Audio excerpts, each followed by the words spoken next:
గురుగారు వృత్తి ఉద్యోగ ఆర్థిక పరంగా వ్యాపారం పరంగా వృషభ రాశి వారికి 2026లో ఫలితాలు ఏ విధంగా ఉంటాయి, ఎటువంటి జాగ్రత్తలు తీసుకోవాలి?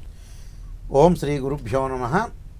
ఓం శ్రీ మాత్రే నమః. వాగర్థావ సంప్రోక్తో వాగర్థ ప్రతిపత్తే జగతో పితరో వందే పార్వతీ పరమేశ్వరో వ్యాసాయ విష్ణురూపాయ వ్యాసరూపాయ విష్ణవే నమో వై బ్రహ్మనిధే వాసిష్ఠాయ నమో నమః. గురుబ్రహ్మ గురు విష్ణు గురుదేవో మహేశ్వర గురు సాక్షాత్ పరబ్రహ్మ తస్మై శ్రీ గురవే నమః.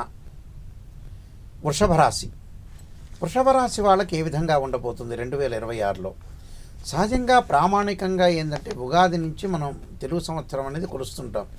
చాలామంది కూడా ప్రపంచంలో చాలామంది కూడా ఆలోచన ఏం చేస్తుంటారంటే, సహజంగా భగవంతుడు ఒక మాట ఇచ్చినప్పుడు ఏదో ఒక మాట మాట్లాడాలని మాట్లాడుతుంటారు. ఉగాదికి ప్రామాణికం అనేది ఏమిటంటే, మన తెలుగు సంవత్సరాలకు మాత్రమే యుగాది. కర్ణాటక తమిళనాడు వాళ్ళకి ఆ డేట్ ఉండదు. మిగతా స్టేట్స్ వాళ్ళందరికీ డేట్లు ఉండవు. మన వాళ్ళు ఏం చేస్తారంటే, ఉగాదికి ప్రామాణికంగా గురువు గారు అంటారు. ఉగాదికి ప్రామాణికమే. ప్రతి నెలలో రాశిఫలాలు ఎందుకు చూస్తున్నారు? ఆ రాశిఫలాల్లో టోటల్గా ఓవరాల్గా రాశిఫలాలు చెప్పేదే 2026 ప్రతి సంవత్సరం ఇయర్లీ ప్రొడక్షన్ అంటారు యాక్చువల్గా. అయితే ప్రతి వాళ్ళు కూడా గమనించాల్సిన విషయం ఏంటంటే, ప్రతి నెలలో రాశిఫలాలు చూసినట్టుగానే ఓవరాల్గా ఈ సంవత్సరం అంతా కూడా మనకు రాశిఫలాలు ఏ విధంగా ఉన్నాయో చూసుకోవడంలో తప్పు లేదు. అదొకటి. దాని తర్వాత ఈ సంవత్సరం అంతా కూడా ఏ విధంగా ఉందో మనం చూద్దాం. అంటే సంవత్సరం కాలం పాటు పైన ఉండే ఒక రాశిలో ఉన్న గ్రహాలని మనం ప్రత్యేకంగా చూసుకోవాలి. అందులో బృహస్పతి, దేవగురువైన బృహస్పతి గ్రహం, శని, అలానే రాహుకేతులు. గురువు సంవత్సర కాలం పాటు ఉంటాడు, శని 2.5 సంవత్సరాలు ఉంటాడు, రాహుకేతులు 18 నెలల పాటు ఉంటాడు. రవి, బుధ, శుక్రగ్రహాలు 30 రోజుల పాటు ఉంటాం. కుజుడు 45 రోజుల పాటు ఉంటాడు. చంద్రుడు 2.5 రోజుల పాటు ఒక రాశి నుంచి మరో రాశికి మారుతాడు.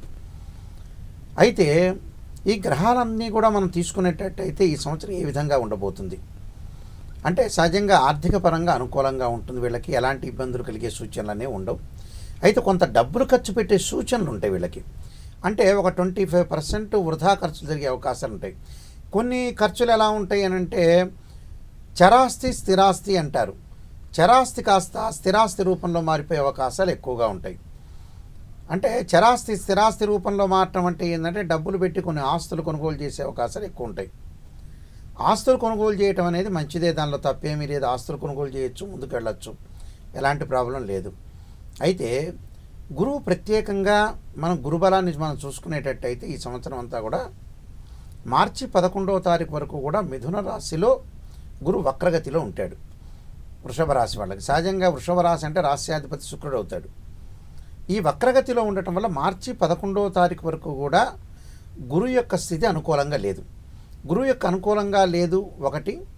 అలానే గురువు ఎప్పుడు మారతాడంటే, జూన్ 2వ తారీఖున మళ్ళీ కర్కాటక రాశిలోకి మారతాడు. అప్పుడే మనకు పుష్కరాలు వస్తాయి. వాస్తవంగా అయితే జూన్ 2వ తారీఖు నుంచి కర్కాటక రాశిలోకి మారతాడు. ఎప్పటి వరకు ఉంటాడంటే, మనకు వచ్చేటప్పటికల్లా అక్టోబర్ 31వ తారీఖు వరకు ఉంటాడు కర్కాటక రాశిలో. అక్టోబర్ 31 నుంచి మళ్ళీ అతిచారంతో గురువు సింహరాశిలోకి వెళ్తారు.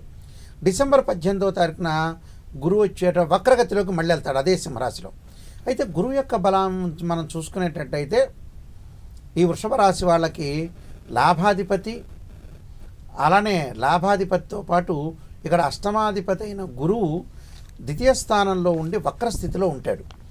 మళ్ళీ తృతీయ స్థానంలో ఉండి మంచి స్థానంలో ఉంటాడు. మళ్ళీ చతుర్థ స్థానంలో కూడా సింహరాశిలో కూడా సంచరిస్తారు. అయితే ఆర్థిక పరంగా అనుకూలంగా ఉంటుంది. కానీ వాళ్ళు చేయాల్సింది ఏంటంటే, కొంత ఎక్కడ డబ్బులు ఖర్చు చేస్తున్నాం, ఎక్కడ పొదుపు చేస్తున్నాం. ఈ మధ్యకాలంలో ఏంటంటే డబ్బులు ఎక్కడ ఖర్చు చేయాలో ప్రజలకు తెలియదు. కారణం ఏంటంటే, మంచి విషయాలకు ఖర్చు చేసుకోకుండా కార్లకి, సెల్ ఫోన్లకి, మిగతావన్నీ కూడా వృధా ఖర్చులు చేసే అవకాశాలు ఎక్కువ ఉంటాయి. అంటే మనకు ₹1,00,000 ఉందనుకోండి, ఆ ₹1,00,000 మన డాక్టర్కో, పిల్లల పెళ్ళిళ్ళకో, లేకపోతే వచ్చే చదువులకో, ఇలాంటి వాటికి ఇన్వెస్ట్మెంట్ చేయాలి. హెల్త్కి కూడా చూసుకోకుండా, వీళ్ళు ఆరోగ్యపరంగా కూడా చూసుకోకుండా కొంతమంది ఏం చేస్తున్నారంటే, రకరకాలుగా లగ్జరీగా తిరగటం ఒకటి, లగ్జరీగా హోటల్స్కి వెళ్ళటం ఒకటి, cell phone Samsung Apple phone కొనుగోలు చేయటం, డాక్టర్ గారు 1500 మందులు రాస్తే అవి తీసుకోకుండా సెల్ ఫోన్లు కొనటం, ఇలాంటివన్నీ కూడా చేసే అవకాశాలు ఎక్కువ ఉన్నాయి వీళ్ళకి. కాబట్టి పొదుపు చేయండి, పొదుపు పాటించండి, జాగ్రత్తగా డబ్బును సద్వినియోగం చేసుకోండి. అనవసరమైన విషయాలకు ఖర్చు చేయొద్దండి. ఎవరికి డబ్బులు ఇచ్చినా కూడా ఈ సంవత్సరం వాళ్ళకి వచ్చే అవకాశాలు లేవు. అలానే భార్యకో పిల్లలకో మీ చుట్టాలకో కాదు, అన్నోన్ పర్సన్ ఎవరైతే ఉంటారో వాళ్ళు మంచివాళ్ళ కాదా చూసుకొని ఖర్చు చేయటం అనేది నేర్చుకోండి. అదొకటి. తర్వాత గురువు యొక్క బలం అలా ఉంది. శని యొక్క బలాన్ని చూస్తే శని లాభస్థానంలో ఉన్నాడు. శని లాభస్థానంలో ఉండటం వల్ల అనుకూలమైన ఫలితాలు జరిగే అవకాశాలు ఎక్కువ ఉంటాయి. లాభస్థానంలో ఉండటం వల్ల ఎలాంటి ఫలితాలు జరుగుతాయి? అనేక లాభాలు కలుగుతాయి. ధనధాన్య వృద్ధి కలుగుతుంది. వృత్తి ఉద్యోగ రంగాల్లో కూడా ప్రమోషన్ లభించే అవకాశాలు ఎక్కువ ఉంటాయి. స్థానచలనం జరిగే అవకాశాలు కూడా బాగుంటాయి. అంటే స్థానచలనం జరగటంతో పాటు వేరు ఊర్లకి వేరు ప్రదేశాలకు వెళ్ళే అవకాశాలు కూడా ఉంటాయి. ప్రణాళికాబద్ధంగా రూపొందించుకునే అవకాశాలు ఉంటాయి. అంటే ఒక ప్లాన్ చేసుకుంటారు వాళ్ళ లైఫ్కి. అంటే నేను ఈ సంవత్సరం ఖర్చు చేసుకోవాలి, ఈ సంవత్సరం నేను బాగుండాలి, ఈ సంవత్సరం ఇన్కమ్ అనేది ప్లాన్ చేసుకోవాలి అనే విషయంలో ఏంటంటే ఒక ప్లానింగ్గా వెళ్ళే అవకాశాలు ఎక్కువ ఉంటాయి. కాబట్టి మంచి ప్లానింగ్గా వెళ్ళే అవకాశాలు ఎక్కువ ఉంటాయి. కాబట్టి వీళ్ళకి అధిక లాభాలు కలిగే అవకాశాలు బాగుంటాయి. కానీ ఆ లాభాలు వస్తున్నాయి కదా అని అనవసరంగా ఖర్చు పెట్టకూడదు. మనకి డబ్బు వచ్చింది కదా అని ఖర్చు పెట్టడం కాదుగా. డబ్బు వరకు ఎంతవరకు మనం పరిమితి చేసుకోవాలి, ఎంతవరకు జాగ్రత్త ఉండాలి అనే పాయింట్ కూడా కొంత అనాలిసిస్ చేసుకొని ముందుకు వెళ్ళాలి. అప్పుడు అనుకూలమైన ఫలితాలు జరిగే అవకాశాలు ఎక్కువ ఉంటాయి. ఎందుకంటే వృషభ రాశి వాళ్ళకు వచ్చేటప్పటికల్లా సహజంగా వాళ్ళకి మకర రాశి కుంభరాశికి అధిపతి శని అవుతాడు. శని కావటం ఒకటి. తర్వాత వచ్చేటప్పటికల్లా ఇక్కడ భావాధిపతులను కూడా మనం చూసుకునేటట్టయితే ఈ వృషభ రాశి వాళ్ళకి ముఖ్యంగా ఇక్కడ దశమాధిపతి అయ్యాడు. అది కూడా మనం చూసుకోవాలి. అంటే వృత్తిపరంగా అనుకూలంగా అనేది ఉంటుంది. ఏ వృత్తి చేపట్టినా అనుకూలంగా ఉంటుంది. అలా నిరుద్యోగులకు మంచి ఉద్యోగ అవకాశాలు బాగా ఎక్కువ వస్తాయి. అలా రాహు యొక్క బలం వల్ల వృత్తికి సంబంధించిన అన్ని విషయాలు, అన్ని రహస్యాలు ప్రతి వాళ్ళకి చెప్పకూడదు. కేతు యొక్క బలం వల్ల తీర్థయాత్రలు, పుణ్యక్షేత్రాలు తిరిగే అవకాశాలు బాగా ఎక్కువ ఉంటాయి.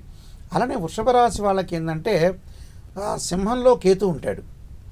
సింహంలో కేతు అంటే ఏమిటంటే వీళ్ళకి రాహుకేతువులు డిసెంబరు 7వ తారీఖు వరకు కూడా రాహు కుంభరాశిలోను, కేతు వచ్చే సింహరాశిలో ఉంటాడు. డిసెంబర్ 7వ తారీఖు నుంచి మళ్ళీ మార్పు జరుగుతుంది. ఏదైతే రాహు ఉన్నాడో రాహు కుంభరాశి నుంచి వెనక్కి వెళ్తాడు, మకర రాశిలోకి వెళ్ళిపోతాడు. ఈ కేతు వచ్చేటప్పటికలా కర్కాటక రాశిలోకి వస్తాడు. ఇక్కడ కర్కాటక రాశిలోకి రాగానే బాగుంటాడు.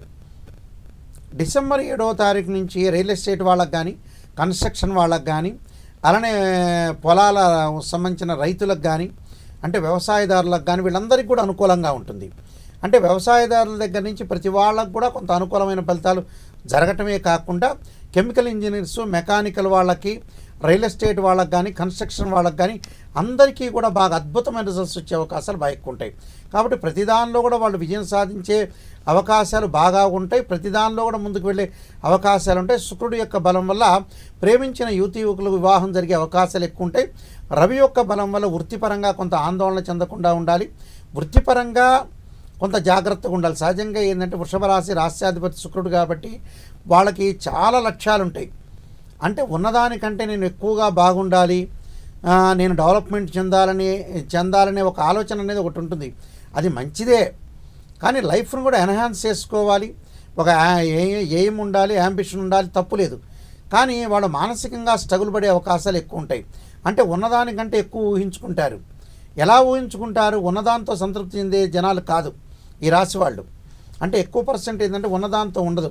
అలానే కళల పట్ల ఆసక్తి చూపిస్తుంటారు వీళ్ళు. అలానే మీడియా రంగంలో ఆసక్తి చూపిస్తుంటారు. సినిమా రంగంలో ఆసక్తి చూపించే అవకాశాలు బాగా ఎక్కువ ఉంటాయి.